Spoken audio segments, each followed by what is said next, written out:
암 환자들의 정신적 지주이자 건강 멘토로 활동하고 계신 오기남 원장님을 모셨습니다. 안녕하십니까, 원장님? 예, 안녕하십니까. 네. 이 원장님은 뭐 차가버섯 전문 기업을 운영하면서 저는 차가버섯 전문가로 제가 알고 있는데 예.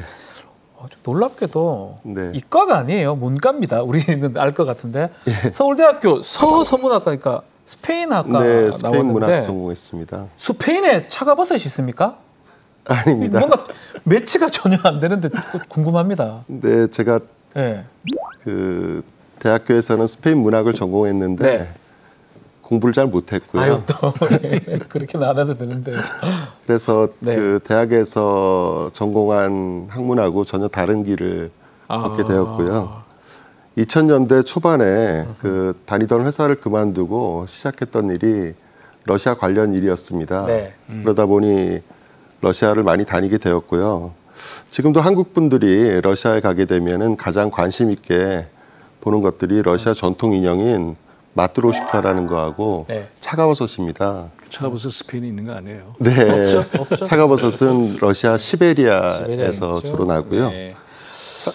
차가버섯에 대해서 그래서 호기심이 생겨서 당시 같이 일하고 있던 러시아인 직원을 통해서 차가버섯을 좀 알아보니까 차가버섯이 암에도 좋고 위염이나 위궤양 등의 염증 질환에도 좋고 특히 간 건강에 좋다라고 하더라고요. 네네.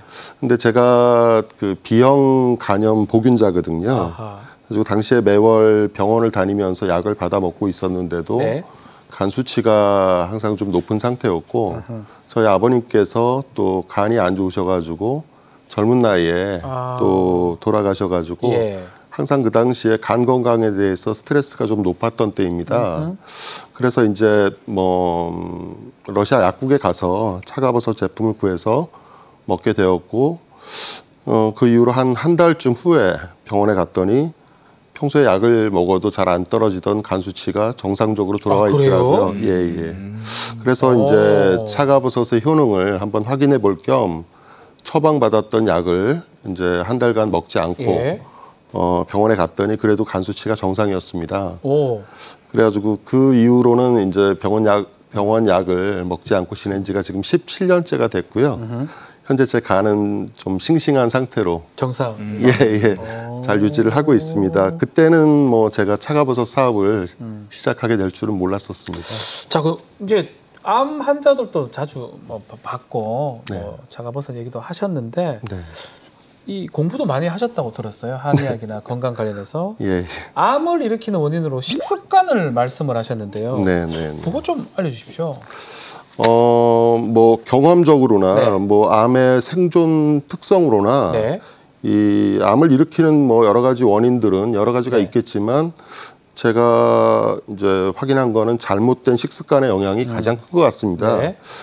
이 암의 그 특성을 좀 살펴보면은 암이 하루아침에 생기는 게 아니거든요. 네. 오랜 기간 우리 몸에서 눈으로는 확인이 안 되지만 현미경으로는 확인이 되는 미세암, 즉 그 암으로 발전하기 전 단계의 미성숙한 암 상태로 작은 암 같은 네네 오랜 기간 이렇게 존재를 하고 있다가 우리 몸에서 치유력에 문제가 생겼을 때 신생혈관을 만들면서 암으로 보통 발병을 하거든요. 면역력이 부족했을 때 뭐 그런 거가 그렇죠. 면역력에 문제가 생겼을 때 주로 이제 예. 암이 있다가 암으로 발전한다. 미세암이 암으로 발전을 하는데요. 그러니까 예. 우리 몸은 미세암 같은 경우는 우리 뭐 평소 암 환자분들이 아니신 분들이라 하더라도 거의 대부분 다 갖고 있다고 보시면 됩니다. 네. 미국의 조사에 의하면은 70세 이상의 분들 같은 경우는 거의 100% 정도 미세암 정도는 가지고 있다고 보고 있고요. 근데 이 미세암의 먹이 자체가 이 당분입니다. 우리 정상세포 같은 경우는 당분뿐만 아니라 그 단백질 그리고 네. 지방 이런 다른 영양분도 먹이로 하는데요. 이 정상세포는 필요한 양 이상의 당분은 섭취를 하지 않기 때문에 네. 우리가 과잉으로 먹게 되는 그 당분은 거의 다 미세암의 차지라고 봐야 됩니다. 아하. 그런데 이제 현대인의 생활 습관이라는 게 이 식습관이라는 게 보통 아무래도 가공식품, 인스턴트 식품, 네. 과자 그리고 음료 이렇게 많은 당분을 섭취할 수밖에 없는 조건이거든요. 그렇죠. 그러니까 혈액 속의 미세암을 충분히 먹여 살릴 만큼 우리 몸에는 당분이 항상 차고 넘칩니다. 이렇게 언제든지 암으로 발전할 준비가 되어 있다가 우리 몸에 치유력에 문제가 생기게 되면 이제 암으로 발병을 하는 거죠. 네. 근데 그러니까 네네. 그럼 암에 대한 대처라고 하는 건 이제 식생활에 대한 습관도 좀 변화시켜야 되지만 네네. 이미 미세암이 진행되고 있다고 가정을 하고 살아야 될 것 같아요, 그죠? 네, 처음부터? 네, 맞습니다. 예, 지금도? 이제 예. 네, 해독을 네. 시켜야 되는 거 아니에요, 그러면? 내 몸에 미세암이 나이가 들어감에 따라서 예. 어느 정도 계속해서 존재하고 있다고 가정을 하고 그래서 평소 식생활에서 암이 당분만을 먹고 큰다라는 것을 오히려 거꾸로 이용해가지고 어떻게 하죠? 암의 발병을 막거나 늦추는 것이 가능할 텐데요. 즉 우리가 미세암의 먹이가 되는 그 혈당을 높이는 음식을 좀 절제하고 안 먹으면 되겠네요.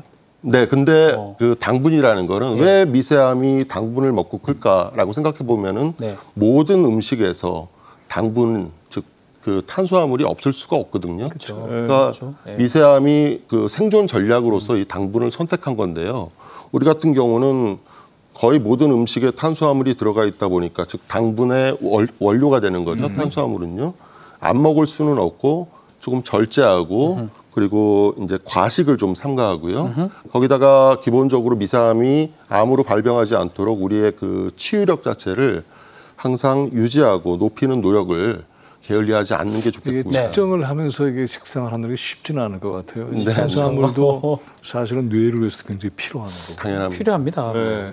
근데 어느 경계선에서 해야 되지 하는 판단하기도 굉장히 어려울 것 같아요. 네. 네. 일반적으로 암 환자분들 제가 항상 암 환자분들한테 이 당질 지수라는 네.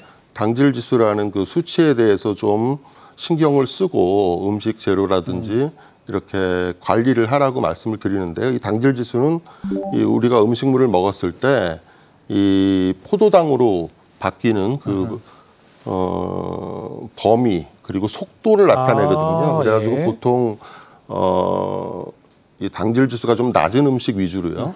그러니까 50에서 60 정도 이하의 음식으로 이렇게 드시라고 그게 정해져 있어요.